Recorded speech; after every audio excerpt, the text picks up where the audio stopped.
We pulled the air filter housing off. I think Stihl refers to this as an air horn. Pulled that off. And of course we get inside here and it's filthy. And that's typical with a logger saw.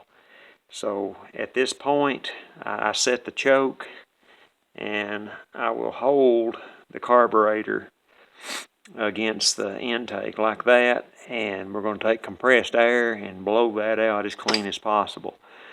Yes, we're going to have to rebuild this thing, but I want everything as clean as possible, and that's just something that I've been taught to do, and I find that works very well, especially keeping the inside of the engine clean. Before we pull that cylinder off and expose the inside of the crankcase to whatever in here, we want everything else to be as clean as possible.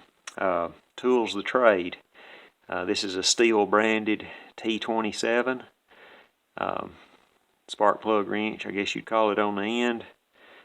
This is a slimline T27 driver, and this will fit down in the cylinder holes on all Stihl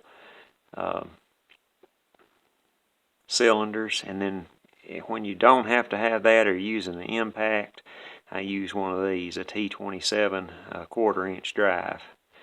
And I've got one of these in the package, and just in case I lose it. So those three options on the T27 is what I use. Thank you for watching.